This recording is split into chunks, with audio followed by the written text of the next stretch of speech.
Saudara-saudara jemaat yang Tuhan Yesus kasihi, kita patut bersyukur kepada Tuhan Yesus, Kepala Gereja, yang oleh perkenanannya telah menuntun gereja kita, Gereja Protestan Maluku, memasuki usia ke-85 dan Jemaat Immanuel Karangpanjang memasuki usia ke-37.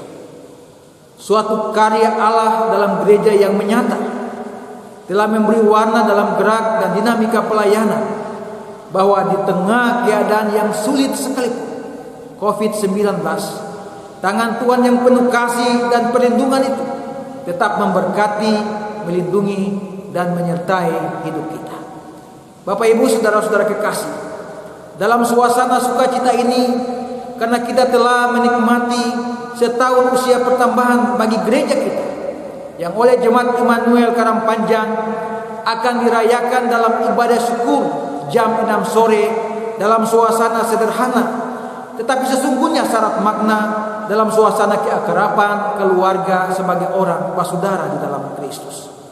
Dalam ibadah minggu pagi ini, oleh Lembaga Pembinaan Jemaat GPM menetapkan perikop pertama Petrus 5 ayat 1-11 yang diberi judul "Gembalakanlah kawanan domba Allah" dengan tema pemberitaan menjadi gereja yang menghamba kepada Allah. Saudara-saudara kekasih, ada beberapa pokok pikiran yang hendak saya sampaikan dalam khotbah minggu pagi ini. Yang pertama, gembala yang menasihati. Ayat 1 bacaan tadi, Petrus sebagai rekan penatua tidak menyampaikan perintah atau instruksi, tetapi menasihati para penatua. Kerendahan hati menjadi kunci sikap kehambaan dan kegembalaan. Kerendahan hati yang membuat seseorang merasa dia hebat dari yang lain, tetapi justru membuat suasana batin menjadi tenang, dalam ketentraman, dalam suasana damai dan sukacita. Sebab orang-orang yang rendah hati akan diberkati Tuhan, dan itu harus dimiliki oleh warga gereja yang menghamba, yang merayakan ulang tahun di hari ini. Yang kedua, karakter seorang gembala. Pekerjaan pelayanan harus dilakukan dengan sukarela, jangan dengan paksa. Jangan mencari keuntungan diri, dan jangan memerintah, harus menjadi teladan.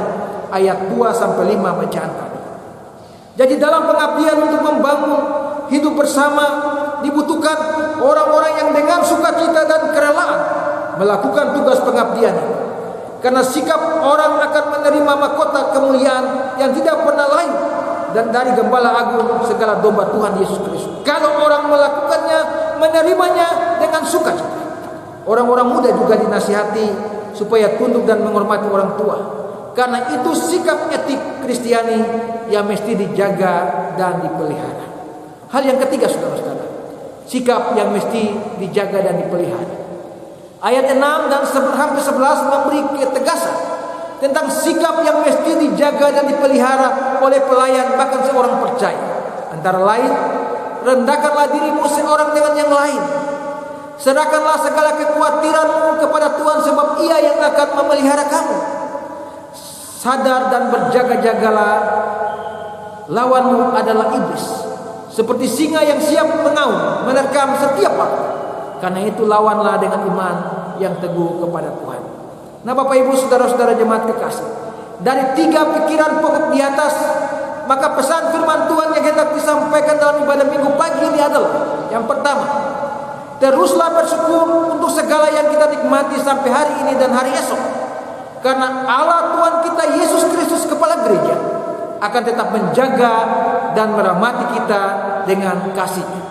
Yang kedua, jadilah orang-orang yang saling menasihati, orang-orang yang saling menopang dan menguatkan satu dengan yang lain, karena itu adalah kekuatan kita selaku orang-orang percaya. Pesan yang ketiga, jagalah persekutuan jemaat ini dan gereja kita, supaya kita tetap terpelihara utuh, dan lakukanlah pelayanan kita dengan sukacita dan kerelaan. Jadilah orang-orang percaya yang selalu rendah hati, karena orang yang rendah hati dikasihani Tuhan. Tuhan Yesus menyertai kita selaku persekutuan orang percaya yang merayakan syukur ulang tahun GPM dan Immanuel di hari ini. Dan hendaklah kita terus menjadi berkat bagi banyak orang sebagai gereja orang bersaudara. Tuhan Yesus memberkati kita semua. Amin.